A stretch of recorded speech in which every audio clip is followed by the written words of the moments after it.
ஒரு காட்டுல ஒரு முனிவர் இருந்தார். ஒரு நாள் அவரை தேடிட்டு 4 பேர் வந்தாங்க. சுவாமி, எங்களுக்கு ரொம்ப நாளா ஒரு சந்தேகம்னாங்க. என்னன்னு கேட்டார். இந்த உலகத்துல எவ்வளவோ காரியங்கள் நடக்குது, எது நியாயம் எது அநியாயம் அப்படின்னு புரிஞ்சுக்க முடியலன்னாங்க. அது யாராலையும் புரிஞ்சுக்க முடியாதுன்னார் முனிவர். வந்தவங்களுக்கு ஆச்சரியமா போச்சு, ஒரு மாதிரியா பார்த்தாங்க. இதை முனிவர் கவனிச்சார். சரி, புறப்படுங்க என்னோடன்னார். எங்கன்னு கேட்டாங்க. இப்போ உங்க 4 பேரையும் ஒரு புஷ்பக விமானத்தில் அழைச்சிட்டு போறேன்.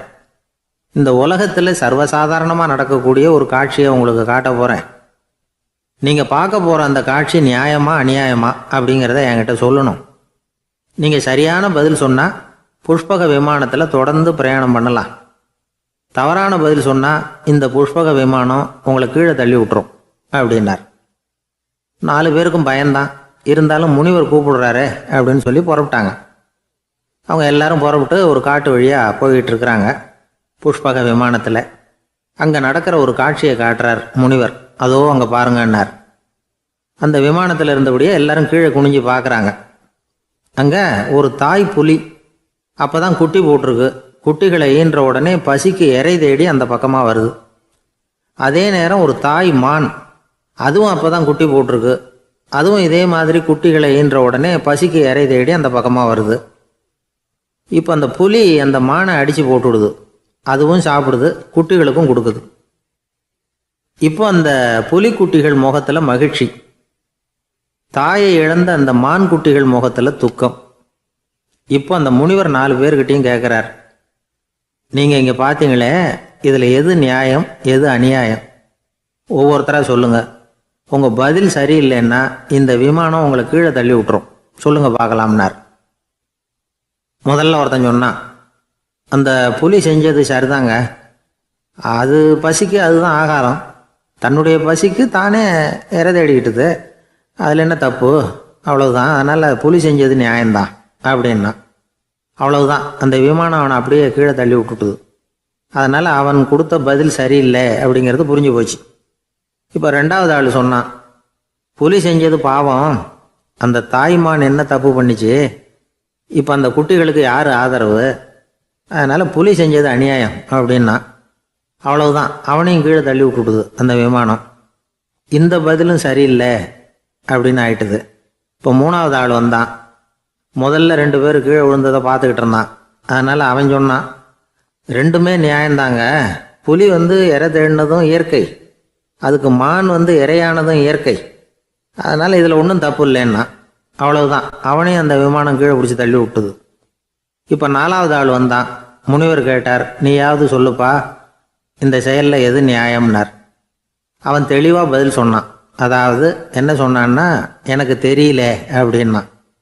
அவனை விமானம் கீழே தள்ளலை, சௌரியமாக அழைச்சிட்டு போட்டுது. இவனும் பிரயாணம் சௌக்கியமாக பண்ணானான். ஆக இதுதான் சரியான பதிலுங்கிறத முனிவர் உணர்த்தினார். இந்த கதையிலிருந்து நாம் புரிஞ்சுக்க வேண்டியது என்னன்னா, இந்த உலகத்தில் எவ்வளவோ காரியங்கள் நடக்குது. அதெல்லாம் ஏன் அப்படி நடக்குதுங்கிறதுக்கு எப்பேற்பட்ட பண்டிதராலும் பதில் சொல்ல முடியாது. தெரியாததை தெரியாதுன்னு ஒத்துக்கிட்டா வாழ்க்கை பிரயாணம் சுகமாக இருக்கும். அதனால் தேவையில்லாத விஷயங்களை புரிஞ்சுக்கிறதுக்கு நேரத்தை செலவு பண்ணிகிட்டு இருக்கக்கூடாது. வாழ்க்கையை குழப்பிக்க கூடாது. வாழ்க்கைக்கு தேவையானது என்னவோ அதை மட்டும் புரிஞ்சுக்கிட்டா போதும். இந்த காலத்து ஆள் ஒருத்தன் ஒரு பெரியவரை தேடி வந்தான். ஐயா, ஒரு சந்தேகம்னா. என்ன உன்னுடைய சந்தேகம்னார். பகுத்தறிவுன்னா என்ன, விதின்னா என்ன அப்படின்னு கேட்டான். இதுக்கு அவர், இப்போ உன்னுடைய வலது காலை தூக்குன்னார். தூக்கினான்.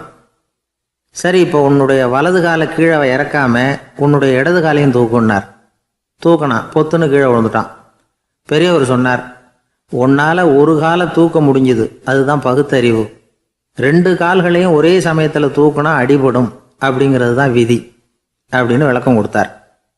இவன் தன்னுடைய விதியை நொந்துக்கிட்டே இடுப்பை பிடிச்சிக்கிட்டு அங்கேருந்து நடந்து போயிட்டானான். பக்தின்னு சொல்கிறோம் இல்லையா, அது 3 வகைப்படும் அப்படிங்கிறார் ஒரு பெரியவர். அது என்ன 3 வகைன்னா, தெய்வ பக்தி, அடியார்கள் பக்தி, குரு பக்தி. அடியார் பக்தியை விட தெய்வ பக்தியை விட குரு பக்தி தான் ரொம்பவும் சிறந்ததுங்கிறார் அவர். தெய்வத்துக்கிட்ட செஞ்ச பாவம் குருநாதர்கிட்ட தீர்ந்துருமா, குருநாதர்கிட்ட செஞ்ச பாவம் தெய்வத்துக்கிட்ட போனாலும் தீராதான். இப்படி பெரியவங்களாம் சொல்லி வச்சிருக்கிறாங்க. ஒரு காடு, அங்கே அயோத தௌமியர் அப்படின்னு ஒரு தபோதனர். அவர் பல மாணவர்களை ஒன்றா சேர்த்து ஒரு குருகுலம் நடத்திக்கிட்டு இருக்கிறார். பல தரப்பட்டவங்க பல திறப்பட்டவங்க மாணவர்கள் அதில் சேர்ந்து படிச்சுக்கிட்டு இருக்கிறாங்க. பாஞ்சால ராஜகுமாரன் ஒருத்தனும் அந்த குருகுலத்தில் சேர்ந்து படிச்சுக்கிட்டு இருக்கிறான். அவன் பேர் ஆருணி. பெரிய இடத்து புள்ள, இருந்தாலும் படுப்பில் ரொம்ப கெட்டிக்காரனாக இருந்தான். அவன் தான் அங்கே முதல் மாணவன்.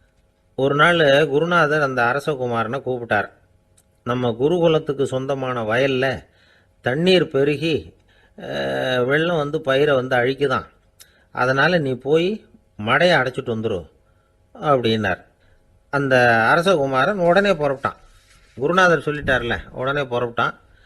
நான் பெரிய இடத்து பிள்ளையாச்சே, ராஜகுமாரனாச்சே, ரொம்ப செல்வாக்கூட வளர்ந்தவனாச்சே, நான் போய் வயலில் இறங்கி வேலை செய்கிறதா அப்படின்னுலாம் அவன் நினைக்கல. குருநாதர் கட்டளையை நிறைவேற்ற வேண்டியது நம்ம கடமை அப்படின்னு நினச்சான்.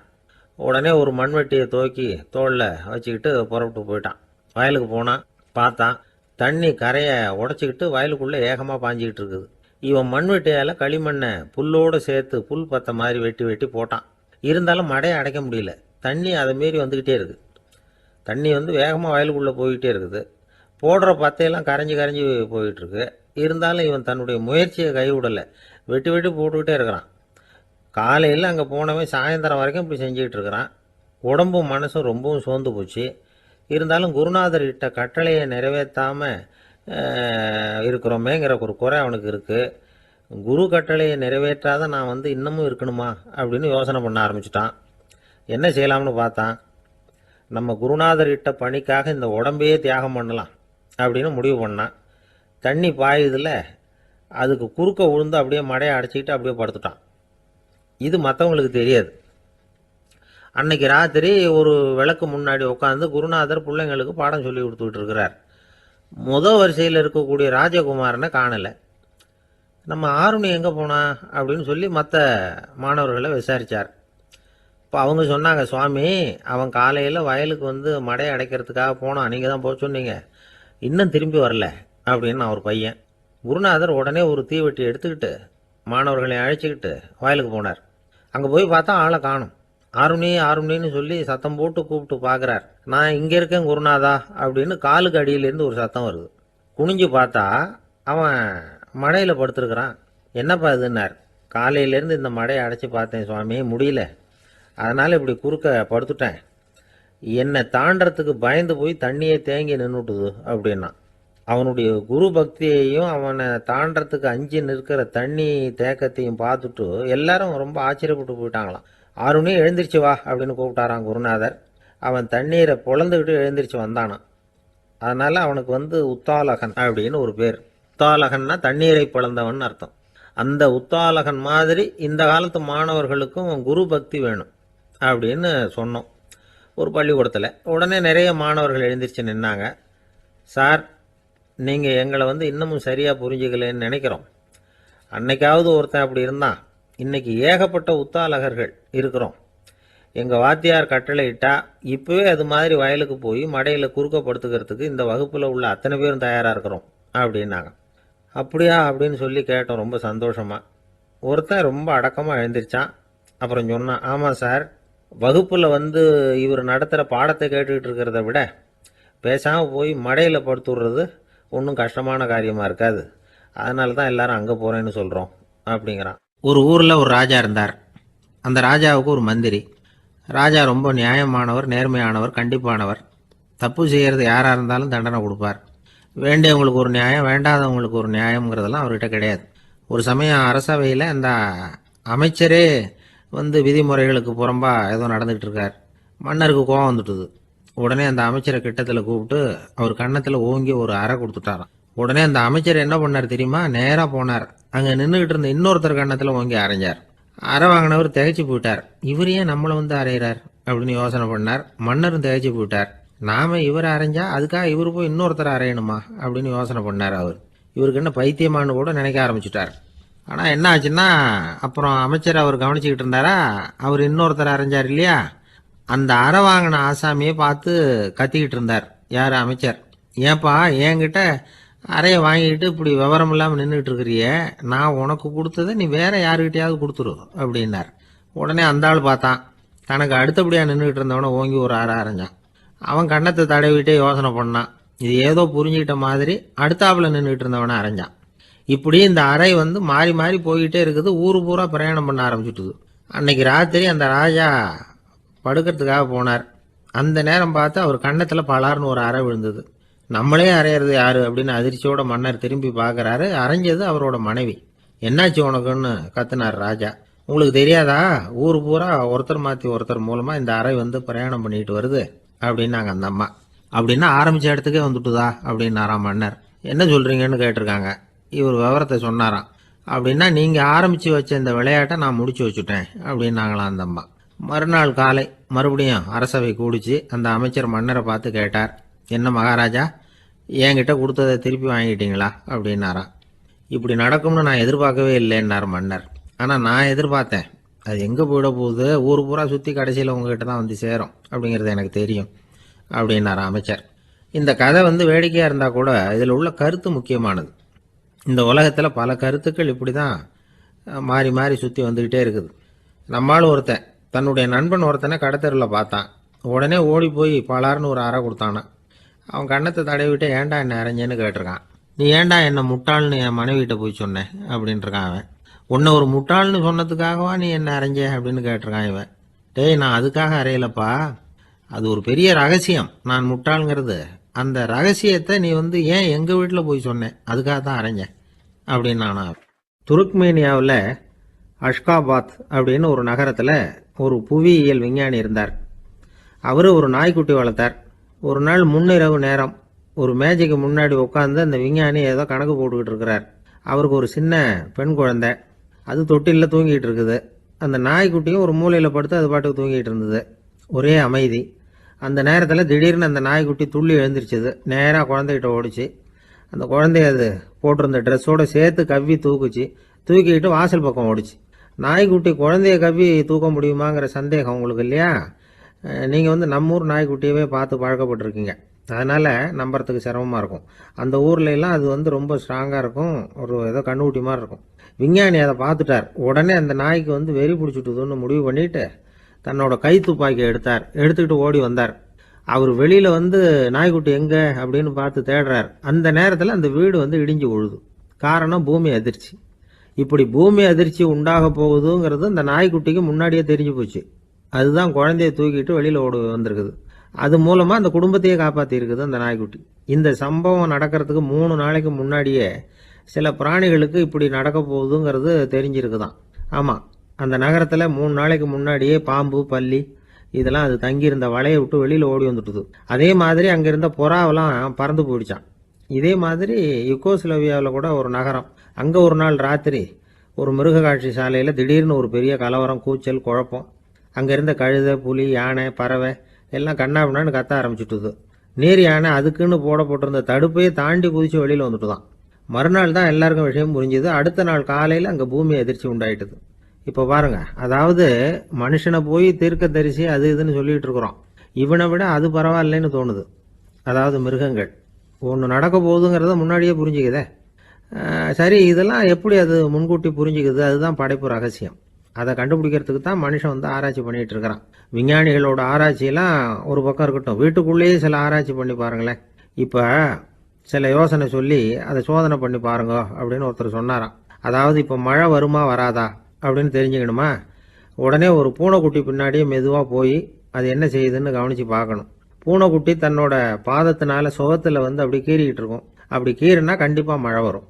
சில சமயம் பூனைக்குட்டி அப்படி மல்லாந்து படுத்துக்கிட்டு பாதத்தை உயர தூக்கும், அப்படியும் புரளும்.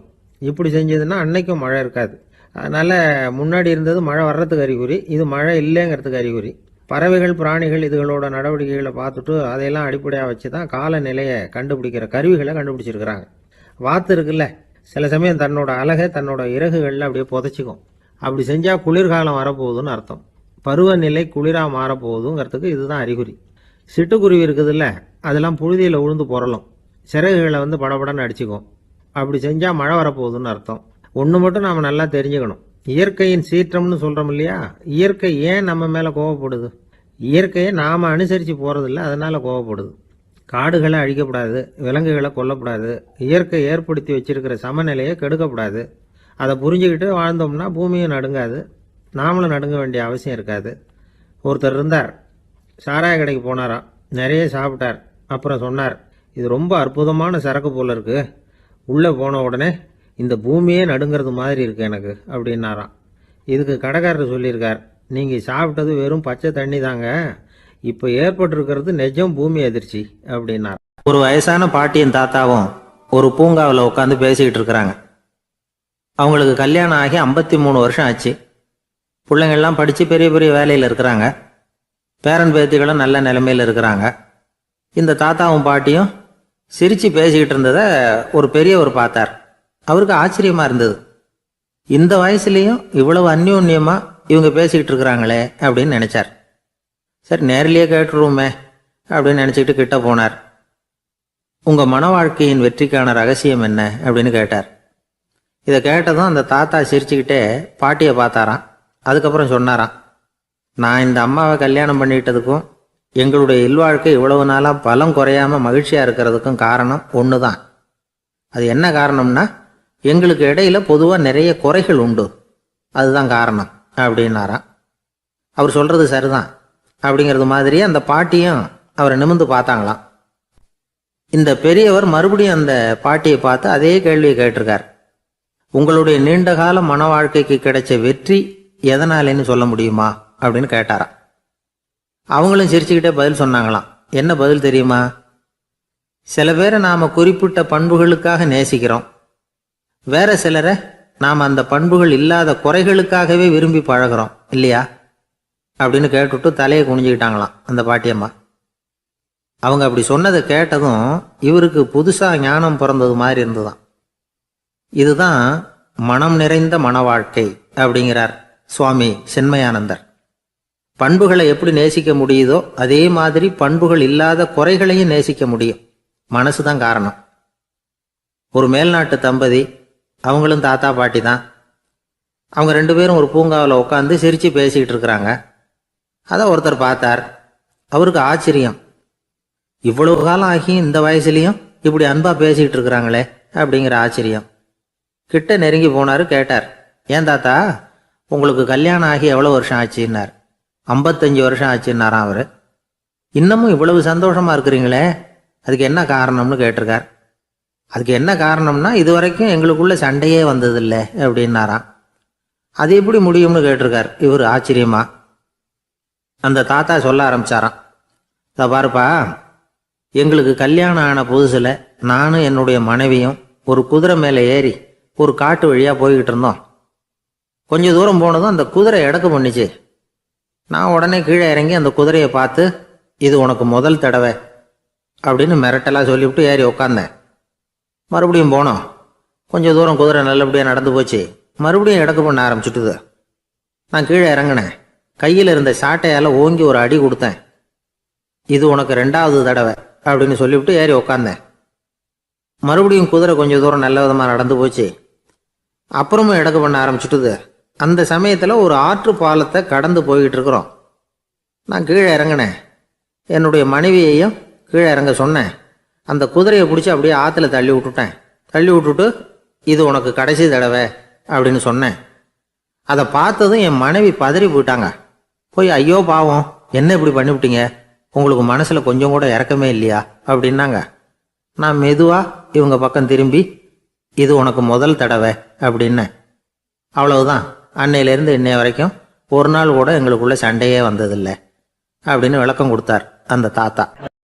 ஒரு ஊரில் ஒரு பெரியவர் இருந்தார். ஒரு நாள் அவரை தேடி ஒருத்தர் வந்தார். ஐயா, நான் கடவுளை பரிபூர்ணமாக நம்புகிறேன் அப்படின்னார். சரி, அந்த நம்பிக்கை உனக்கு எப்படி வந்ததுன்னு கேட்டார் இவர். அவர் சொல்ல ஆரம்பித்தார், ஐயா, எனக்கு கல்யாணம் ஆகி 10 வருஷம் ஆச்சு, ஆனாலும் குழந்தை பாக்கியம் இல்லை. அதுக்கு என்ன காரணமாக இருக்கும்னு நான் யோசனை பண்ணிகிட்டு இருந்தப்போ நண்பர் ஒருத்தர் ஒரு ஆலோசனை சொன்னார். உனக்கு மதப்பற்று இல்லை, எந்த கடவுளையுமே நம்ப மாட்டேங்கிற, அதுதான் காரணம். கடவுளை நம்பு, உனக்கு குழந்தை பாக்கியம் கிடைக்கும் அப்படின்னார். அவர் அப்படி சொன்னாரே தவிர எனக்கு சந்தேகம்தான். இருந்தாலும் அவர் சொன்னபடியும் நடந்து தான் பார்ப்போமே அப்படின்னு முடிவு பண்ணேன். கடவுளை நம்ப ஆரம்பித்தேன். அந்த வருஷமே அழகான ஆண் குழந்தை பிறந்தது, எல்லாம் இறைவன் அருள் அப்படின்னார். இவர் இப்படி சொன்னதை கேட்டதும் அந்த பெரியவர் சொன்னார், நீ சொல்றதெல்லாம் சரிதான், இருந்தாலும் இந்த காலத்தில் எந்த ஒரு காரியமாக இருந்தாலும் அதை சோதனை செஞ்சு பார்த்துட்டு தான் ஒரு முடிவுக்கு வந்து சேர முடியும். அறிவுபூர்வமான முடிவு அதுவாக தான் இருக்கும். அறிவியல் சோதனைகள் அப்படித்தான். ஒரு குறிப்பிட்ட விஷயத்தை பற்றி எத்தனை தடவை சோதனை பண்ணாலும் ஒரே முடிவு தான் கிடைக்கணும், அதுதான் சரியாக இருக்கும். அதனால் இப்போ மறுபடியும் ஒரு சோதனைன்னார். என்ன செய்யணும் அப்படின்னு கேட்டார் இவர். கடவுள்கிட்ட ஒரு பெண் குழந்தை வேணும்னு கேளு. முதல்ல ஆண் குழந்தைய கொடுத்தது மாதிரியே இப்போ ஒரு பெண் குழந்தையையும் கொடுக்குறாரா பார்க்கலாம் அப்படின்னார். சரின்னு சொல்லி இவர் அதே மாதிரி முயற்சி பண்ணினார். அதுக்கப்புறம் அவர் இந்த பெரியவர்கிட்ட வரவே இல்லை. கொஞ்ச காலம் கழித்து இவரே அவரை தேடிட்டு போய் கதவை தட்டினார். அவர் கதவை திறந்தார். என்ன ஆச்சு, கடவுள் கண் திறந்தாரா அப்படின்னு கேட்டார். அவர், அந்த சமாச்சாரம்லாம் நமக்கு வேணாம் சார், முதல் தடவை அது ஏதோ தற்செயலாக ஏற்பட்ட ஒரு சாதகம். இப்போ நீங்கள் 2வது தடவை சொன்ன பிறகு தினமும் கடவுளை வேண்டிக்கிட்டு தான் இருக்கிறேன், ஒன்றும் நடக்கலை அப்படின்னார் ரொம்ப விரக்தியாக. ஒரே ஒரு தோல்வியில் உங்கள் நம்பிக்கையெல்லாம் பறந்து போயிடுது பார்த்தீங்களா அப்படின்னார் அந்த பெரியவர். எல்லாம் நல்ல விதமாக நடக்கிற வரைக்கும் நம்பிக்கை, எதிர்பார்த்தது தோல்வியில் முடிஞ்சுட்டுதுன்னா அவநம்பிக்கை. மற்றவர்கள் பேரில் வைக்கிற நம்பிக்கை எந்த நேரத்திலையும் விவகாரமாகி விடக்கூடிய சாத்தியம் உண்டு. நாம் நம்பிக்கை வைக்க வேண்டியது நம்மகிட்ட தான், நமக்குள்ளே இருக்கிறார் கடவுள். எனவே நம்ம பேரில் நாம் வைக்கிற நம்பிக்கை தான் உண்மையான கடவுள் பக்தி. நிபந்தனையற்ற நம்பிக்கையாக அது இருக்கணும். எல்லாம் நல்லபடியாக நடந்துக்கிட்டு இருந்தால் எந்த முட்டாளுக்கும் நம்பிக்கை வரத்தான் செய்யும் அப்படிங்கிறது ஒரு பெரியவர் கருத்து. தியானத்தின் மூலமாக தான் உனக்குள்ள ஆழமாக தோண்டுனா உன்னுடைய அடி ஆழத்தில் நம்பிக்கை வந்து அப்படி ஊற்றெடுக்கும், அதை பார்க்க முடியும் அப்படிங்கிறது பெரியவர்கள் சிந்தனை. ஒரு குழந்தை அப்பாவை பார்த்து என்னப்பா பண்ணுறேன்னு கேட்டுதான். பிரார்த்தனை பண்ணிகிட்டு இருக்கிறேன்னாராம் அப்பா. பிரார்த்தனை பண்ணுனா என்ன கிடைக்கும் அப்படின்னு கேட்டுதான் குழந்தை. எல்லாம் கிடைக்கும் அப்படின்னாராம் அப்பா. நீ வச்சிருக்கிறிய பேனா அது கூட கிடைக்குமான்னு கேட்டுதான் குழந்தை. கிடைக்குமேன்னு இருக்கார். அப்படின்னா அந்த பேனாவை என்கிட்ட கொடுத்துரு, நீ பிரார்த்தனை பண்ணி வேற பேனா வாங்கிக்கோ அப்படின்னு தான் அந்த குழந்தை. ஒரு ஆள் வேகமாக நடந்து போய்கிட்டு இருந்தான். அவன் வேகமாக நடக்கிறதுக்கு காரணம் வெயில் காலம், காலில் செருப்பு இல்லை, மணல் பாதை, அதுதான் வேகம். காலில் செருப்பும் இல்லாமல் கையில் குடையும் இல்லாமல் அந்த ஆள் வெயிலில் நடந்து போய்கிட்டு இருக்கிறான். அந்த சமயத்தில் இன்னொருத்தன் குதிரை மேலே ஏறி அந்த வழியாக வந்துக்கிட்டு இருக்கிறான். அவன் காலில் செருப்பும் இருந்தது, கையில் குடையும் இருந்தது.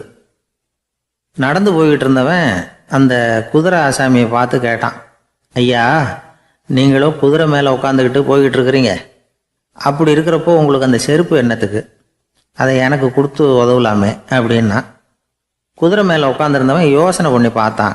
இவன் சொல்கிறது நியாயம்தானே அப்படின்னு சொல்லி தன்னுடைய செருப்பை கழட்டி அந்த வழிப்போக்கனுக்கு கொடுத்துட்டான். ரொம்ப நல்லதுங்க அப்படின்னு சொல்லி இவன் அதை வாங்கி காலில் மாட்டிக்கிட்டான்.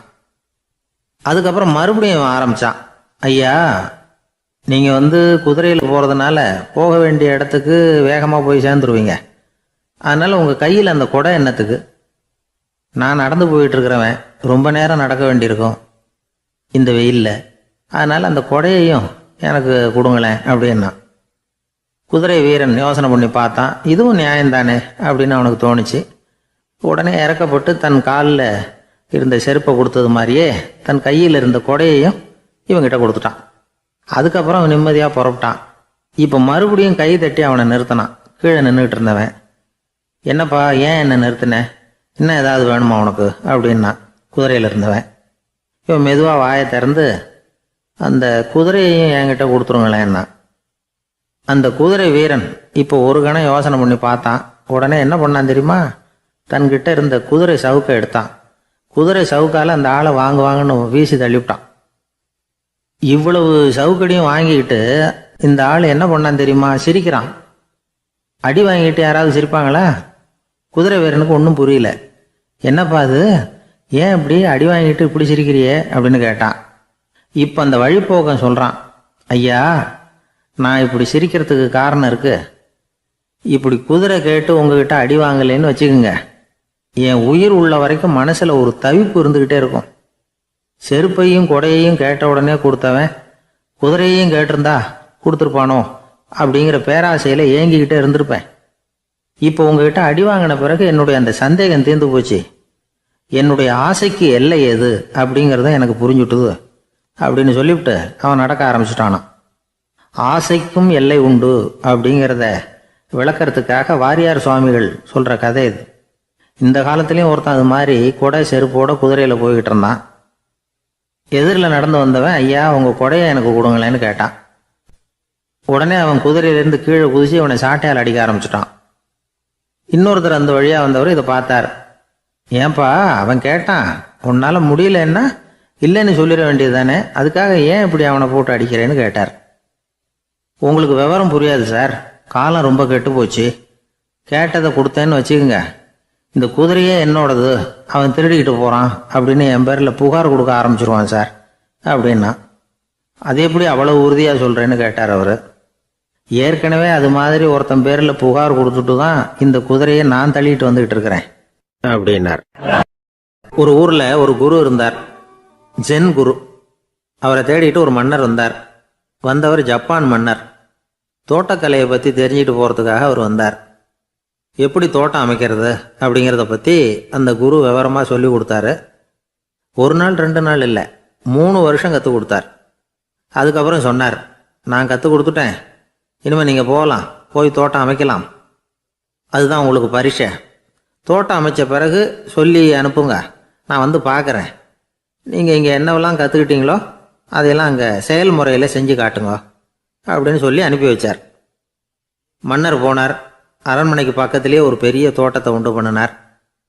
அழகான மரங்களையும் செடிகளையும் உருவாக்கினார். கிட்டத்தட்ட 1000 தோட்டக்காரர்களை பயன்படுத்தி 3 வருஷங்கள் முயற்சி பண்ணி அந்த அழகான தோட்டத்தை உருவாக்கினார். குருகிட்ட இருந்து செய்தி வந்தது, நாளைக்கு வந்து தோட்டத்தை பார்க்குறேன் அப்படின்னு. மன்னர் உடனே சுறுசுறுப்பாயிட்டார். முதல் நாளே தோட்டத்தை சுத்தப்படுத்தினார். ராத்திரி பூரா யாரும் தூங்கலை. எல்லாருக்கும் தோட்டத்தை ஒழுங்குபடுத்துகிற வேலை.